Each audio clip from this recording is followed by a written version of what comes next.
Assalamualaikum teman-teman, selamat siang. Kami ingin menunjukkan hasil video atau PPT sejarah yang berjudul Kerajaan-Kerajaan Islam di Nusantara. Nah, dalam hal ini kami mendapatkan bagian kerajaan di Sulawesi. Kami mengambil kerajaan Gua Talo sebagai materi kami di kali ini bikin PPT. Kami dari kelompok 5 yang beranggotakan Nurul Hasanah, Aisyah, Natasha Lestari, Muhammad Taruna Mahesa, dan Yanda Afrilian. Yang akan kami bahas latar belakang raja-raja memerintah, raja pertama, paling besar, dan terakhir kehidupan politik atau pemerintahan. Latar belakang kerajaan Gua Talo. Gua Talo semula adalah satu kerajaan, yaitu kerajaan Goa yang kemudian sempat terpecah menjadi dua dengan berdirinya kerajaan Talo. Hal itu terjadi pada perjalanan abad ke-15 Masehi usai kepemimpinan Tonatangka tentang Lopi 1420 sampai 1445. Kerajaan Goa dan Talo bersekutu pada tahun 1528 dan munculnya kerajaan Gua Talo atau kerajaan Makassar. Kerajaan Makassar sendiri pada abad ke-16 Masehi yang awalnya terdiri atas dua kerajaan yaitu Goa dan Talo, kemudian keduanya bersatu di bawah pimpinan Raja Goa yaitu Daeng Manrabba. Setelah menganut agama Islam, ia bergelar Sultan Alauddin. Sedangkan Raja Talo sendiri yaitu Karaeng Mataoya yang bergelar Sultan Abdullah. Bersatu dan keduanya kerajaan ini bersamaan dengan tersebarnya agama Islam di Sulawesi Selatan. Selanjutnya yaitu raja-raja yang memerintah. Raja pertama yang memeluk agama Islam yang bernama Sultan Alauddin. Sultan Alauddin sebelumnya bernama asli Karaeng Matoaya Tumanagari Agamana dan merupakan Raja Makassar pertama yang memeluk agama Islam. Pada pemerintahan Sultan Alauddin, kerajaan Makassar mulai terjun dalam dunia pelayaran dan perdagangan. Selanjutnya adalah raja paling besar yang bernama Sultan Hasanuddin. Pada masa pemerintahan Sultan Hasanuddin, kerajaan Makassar mencapai masa kejayaan.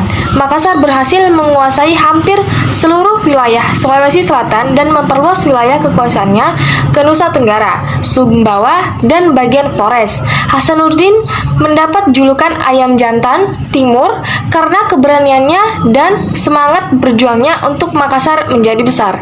Raja terakhir kerajaan Gua Talo adalah Raja Goa terakhir dan menjadi bupati pertama Kabupaten Goa saat bergabung menjadi bagian negara Republik Indonesia. Selanjutnya kehidupan politik. Yang pertama adalah Sultan Alauddin tahun 1591 sampai 1639 Masehi. Yang mana Sultan Alauddin ini bernama asli Karaeng Matoaya Tumamengas Ri Agamana dan merupakan Raja Makassar pertama yang memeluk agama Islam. Pada pemerintahannya, Sultan Alauddin, kerajaan Makassar mulai terjun dalam dunia pelajaran dan perdagangan. Selanjutnya Sultan Muhammad Said, yaitu tahun 1639 sampai 1653 Masehi.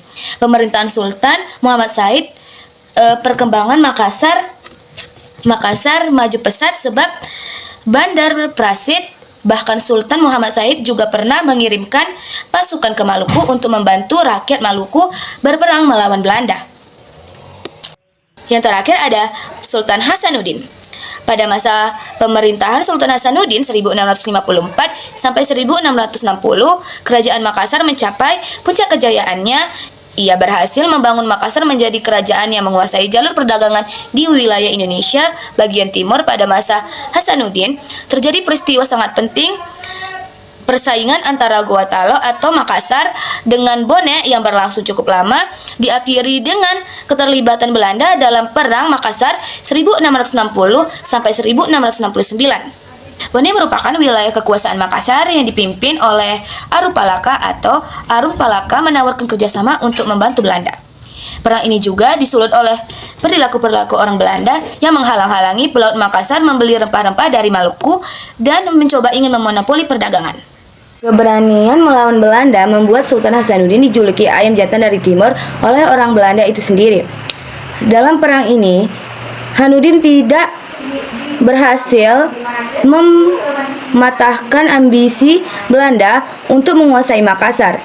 Dengan terpaksa, Makassar harus menyetujui Perjanjian Bongaya 1667 yang sesuai dengan keinginan Belanda berisi perjanjian bergaya, yaitu 1. Belanda memperoleh monopoli dagang rempah-rempah di Makassar. 2. Belanda mendirikan benteng pertahanan di Makassar. Yang ketiga, Makassar harus melepas daerah kekuasaannya berupa daerah di luar Makassar. 4. Arupalaka diakui sebagai Raja Bone. Meskipun perjanjian sudah ditandatangani, namun Sultan Hasanuddin tetap berjuang melawan Belanda. Setelah benteng Somba Apu jatuh ke tangan Belanda, Sultan Hasanuddin turun tahta. Kekuasaannya diserahkan oleh putranya yang bernama Pampo Somba.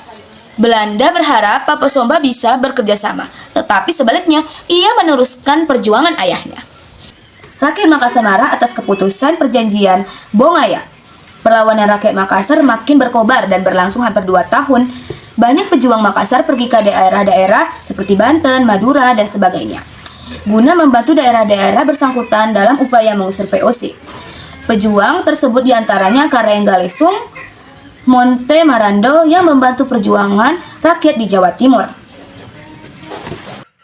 Sementara itu, Arupalaka semakin leluasa untuk menguasai daerah Sopeng dengan pengawasan dan pantauan dari VOC. Setelah perjuangan rakyat Makassar benar-benar padam, Makassar pun jatuh ke tangan VOC secara keseluruhan. Sebutan Makassar sebagai pusat perdagangan bebas lenyap begitu saja.